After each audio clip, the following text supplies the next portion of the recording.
ఈరోజైతే చూస్తున్నారు కదా! ఫ్రెష్‌గా ఉన్న కరివేపాకు అయితే తీసుకున్నానండి.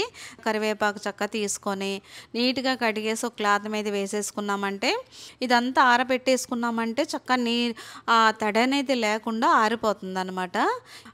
ఆకులన్నిటిని ఇలా పల్చగా చేసుకొని ఒక్కసారి చేత్తో ఇలా అదిమామనుకోండి, దానికున్న నీరంతా క్లాత్ పీల్చేసుకుంటుంది. దానికి కావాల్సినయితే వెల్లుల్లిపాయ రెబ్బలండి. నేను కొంచెం ధనియాలు, జీలకర్ర, పచ్చెనగపప్పు, మినప్పప్పు నేనైతే నీట్‌గా కడిగిన తర్వాత కరివేపాకు నాకు ఇలా పొడి పొడిగా చక్కగా ఇలా ఒక బౌల్‌లో అయితే పెట్టుకుంటున్నాను. ఎక్కడ తడనేది లేదండి.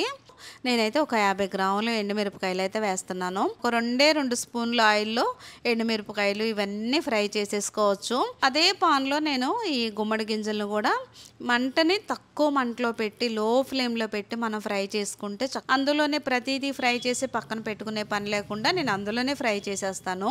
మినప్పప్పు, కొద్దిగా పచ్చెనగపప్పు, ధనియాలు ఇవన్నీ కొద్దిగా ఫ్రై అయిన తర్వాత జీలకర్ర లాస్ట్‌లో వేసుకుంటే సరిపోతుందండి. ఇదిగోండి లాస్ట్‌లో కొద్దిగా జీలకర్ర కూడా వేశాను నేను. లాస్ట్‌లో అయితే నేను ఒక్క స్పూన్ మెంతులైతే వేస్తాను. ఎందుకో మెంతులు వేస్తే ఆ ఫ్లేవర్ అనేది నాకు చాలా నచ్చుతుంది. చూస్తున్నారు కదా! అన్నీ ఫ్రై అయ్యేసరికి మనకు చక్కగా కరివేపాకు, ఈ ధనియాలు, ఈ జీలకర్ర, ఈ మెంతులు అన్నీ కలిపి ఫ్రై అయిపోయినాయి. ఇంకా ముందే మనం ఫ్రై చేసుకున్న ఎండుమిరపకాయలను కూడా వేసేసుకొని ఒక్కసారి కలిపేసుకొని పక్కన పెట్టుకున్నాం అనుకోండి, ఈలోపు అవి చల్లారుతూ ఉంటాయి. చింతపండు చాలా తక్కువ అండి, తగ్గిచ్చేసాను. చింతపండు వల్లే మనకి గ్యాస్ ఫామ్ అవుతుంది. కొద్దిగా ఒక్క రెబ్బ తీసుకొని దాన్ని చిన్న చిన్న రెబ్బల్లాగా ఇలా చేత్తో తుంచేసి వేస్తున్నాను. చింతపండు వేసామా లేదా అన్నట్టు. ఇదిగోండి నాది జారు పెద్దదే కాబట్టి ఒక 2 ట్రిప్పులో నాకు మొత్తం అయిపోయింది. ఇలా మెత్తగా పొడిలా చేసేసుకుంటే చక్కగా కరివేపాకు అన్నీ కలిపి మిక్స్ అయ్యి ఇలా పొడి అవుతుంటే ఎంత మంచి వాసన వస్తుందో. వెల్లుల్లిపాయలు అయితే నేను ఎక్కువగానే వేస్తానండి. ఒక 100 గ్రాములు ఉంటాయి. అన్నీ నీట్‌గా తీసి పక్కన పెట్టుకున్నాను.